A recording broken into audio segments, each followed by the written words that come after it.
Today I'm getting ready to work on a 2010 Chevy Avalanche. Gonna do brakes and rotors front and back. It will be the sloppiest, quickest brake job you have ever seen in your life. If you enjoy leaving nasty comments, warm your little fingers up, because there'll be plenty to comment on throughout this whole video, I'm sure. Real quick before we get started, I am the one and only infamous Kentucky Yankee. If you like what you see on this video, don't forget to subscribe, hit the like button, share this with your friends, and leave a comment below. And this is my sister pulling up into the lift very carefully. Oh, stop! Turn to the right. First these, right here, quick and dirty, see? No rag or nothing. I'm just gonna pull it out. I didn't scratch her wheel. Let's go over here. Quick. This is gonna be a quick version. 7/8 socket. Apparently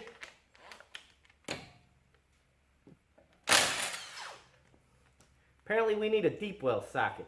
7/8 deep well socket, because a shallow wouldn't work.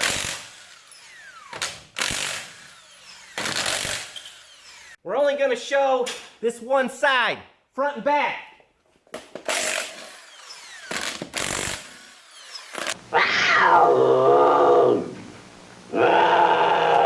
Back brakes and completely wore out. See there, folks? Metal, nearly metal to metal, and El Crapo.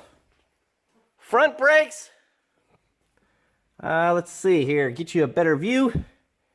And there you go. They actually look better on camera, but they are also El Crapo with deep grooves in the rotors. Turn the wheel to the left. You don't have to jump up in it. You just pull it like that. 18mm socket.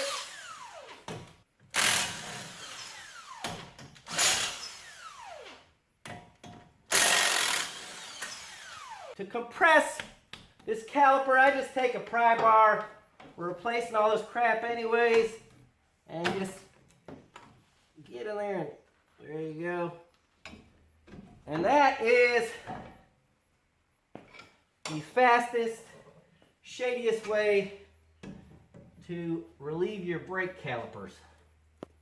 You gotta be careful with these hoses. Don't drop your caliper and all that. Now we just kind of see these brakes here, and we just give them a little smack there, you see, and there you go, and just, there's the other brake pad, and see there, it's El Junco. So then, see, I'm not unbolting these, I just slid that out, and now time to replace these junkers. The new clips are installed very simply like this. They just get squeezed into place here. You see? One on each side.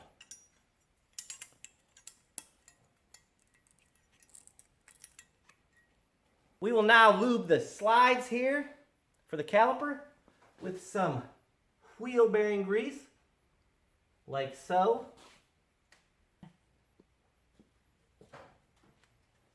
Next, we will remove this rotor.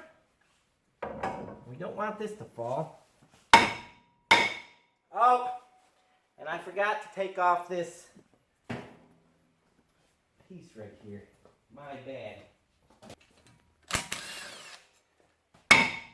Smack it with a hammer. We will now take this caliper bracket and reinstall it, like so.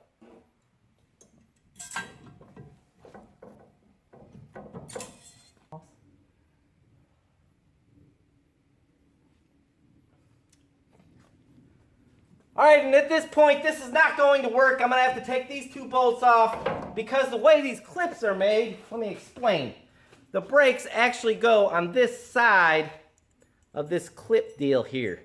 So on this particular truck, we'll just take these two loose, put our brake pads on there, put it back, slam it back on there. So these are 19mm. These clips are kind of tight sometimes with the brakes, so I put them in there like this, up at an angle, to get them started. And then I will just twist them a little bit here.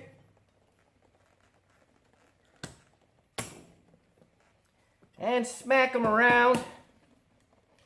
Right about now, there should be some keyboard warriors out there saying what a hack I am because I beat and bang the brakes around a little bit. Who cares? Now, slam it on here. We'll now zip this back on here. Where is our zip gun?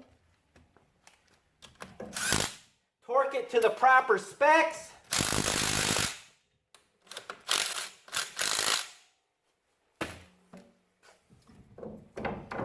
And now time for the rotor. Brake clean, a rag, and you gotta wipe the grease off of these mofos nice and clean. Both sides.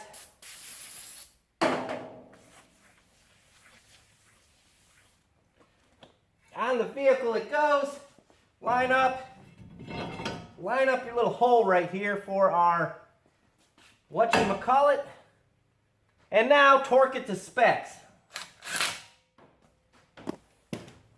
Next, we will throw this on here. Slam a couple of bolts in there. Again, torque it to specs. Now on to the back brakes. And we're going to take all 4 bolts off. We will start with the 18mm bolts that hold the caliper bracket to the axle. Oh. Make sure you eat your Wheaties before you start this because there's no way to get an impact gun back in there that I know of. You have to use all kinds of swivels and stuff. And that just ain't, suck it up, do it like a man. And I think we just stripped our ratchet out here. These we're just gonna have to pry from here because there's no hole in the middle of the caliper. Just kind of start prying a little bit. And then, as soon as you can, and because we're replacing the rotors, it doesn't matter if they get damaged.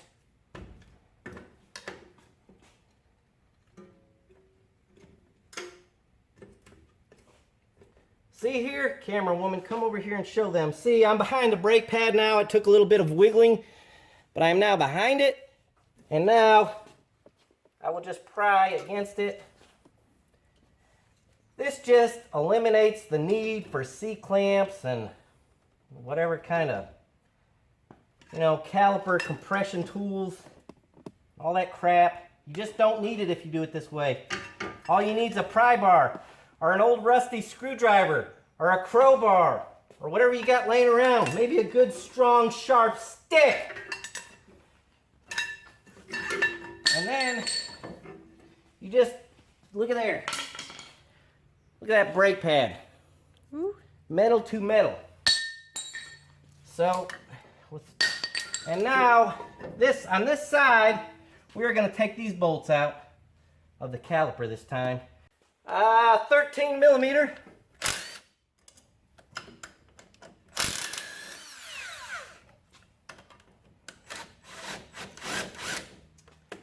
And what's happening here is, this is spinning, so you need to put that's probably an 18 or 19mm wrench, and then zip it off. I told you, quick and dirty. I think that's a 22mm actually. I don't know where one is. I don't have one maybe. So vice grips will do the job. And this back, I have to keep eating crow. No big deal, who cares? This piston is still stuffed out a little bit, so I'm just gonna put the old brake down there and squeeze it down with these channel locks. If you have those other special fancy tools and you want to use them, whatever. Anyways, there you go. It's pushed in. These clips right here on the rotor, can you see those? The reason these are on here, please listen to me, people. The reason these are on here is so that when this truck goes down the assembly line, This rotor doesn't fall on the little guy's foot as it goes down the assembly line. These do not need to be replaced. It drives me insane to see these clips replaced. Cut them off and throw them out. Same thing, get the grease, oil off of these rotors. And in this case, you also have to get the inside. It's got like a drum for the emergency brake shoes. Let me walk you over here real quick. Come here. And we'll look at the, you see these are the emergency brake shoes right here. And they're in fine shape on this vehicle, so they don't need to be replaced. If you can't get these rotors off, and they're froze up, and you beat them with a hammer and they won't come off of there, these little holes are threaded. And the reason they're threaded is so you can put a bolt in them, tighten it up, both sides, and it will pull that rotor off. This caliper right here could have been took off just these 2 bolts. The front caliper we had to take off all 4 bolts. Let me explain why.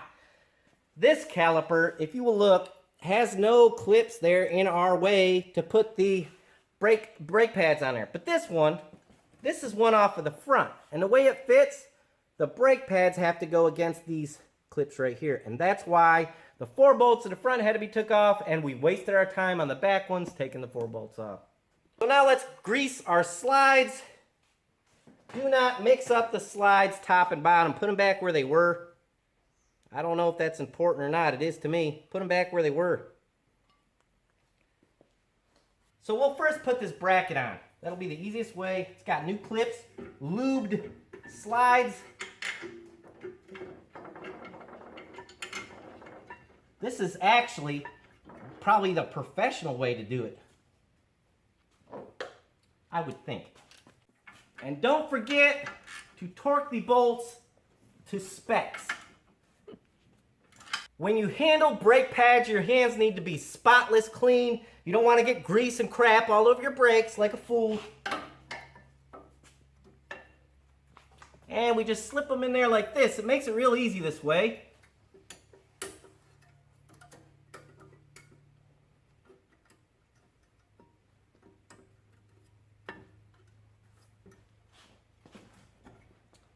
Now the caliper, we'll simply put on there. If you'll remember, that inside nut there on the slide, or the inside slide was moving, so have to hold it with this wrench. It's a 13/16. It fits sloppy. It will be fine.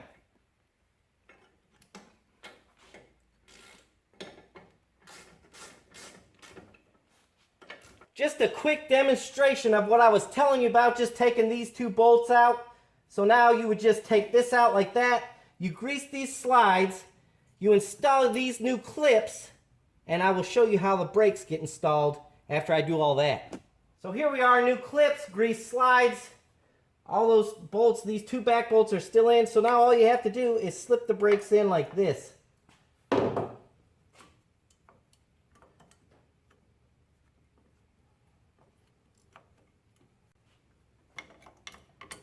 By doing it this way, you eliminate having to take that one step of removing these 2 bolts on the back side. Look at this huge tire. It's about the size of the average tractor tire, I guess, or land mover. Anyways, the easiest way to lift a big heavy tire like this is simply by laying it against your legs, grabbing it here, flipping it up, and raising it on the vehicle. It'll save your back. Always be sure and torque everything to specs. I have no clue what they are, but when you do this on your own, look them up. At this point, a lot of you probably think we're already done, it's over with. Well, you would be wrong. We're not going to just slam these shiny little hubcaps on and call it a day. Now's the time to check all the calipers and things, make sure everything's okay. They appear to be okay. We didn't see anything froze or stuck, but we're going to do one final test before we throw these little shiny hubcaps on and send my sister out the door. Okay, pump the brakes up and tell me when the pedal feels hard. Feels hard. Okay, hold the brakes down. Release the brakes. You see how that wheel just keeps spinning? If it were to barely move or if it were to stick, we would have problems with a hose or a caliper. This is a two-wheel drive truck, that's why the front wheels spun so easy. But if they had axles in it, they'd have a drag to it like this back wheel. The back is going to be different, or a four-wheel drive is going to be different. There is going to be resistance, but still you should be able to tell the difference between resistance from the axle and a brake grabbing. So I'm going to spin it, and you can see it keeps spinning, and there still is drag on it, and that's from the axle, not from the brakes. Hold the brakes, let go of the brakes, hold the brakes, let go of the brakes. So that's just a good check. You always want to check it like that just to make sure you don't have any hoses or calipers sticking. Very important, because you'll just ruin your new brakes and rotors if you don't. These shiny little hubcaps have a picture actually of a valve stem, in case you didn't know that. Little fun fact for you. And that's where you point it. We are now done after torquing these wheels down to specs. This job is complete with that being done.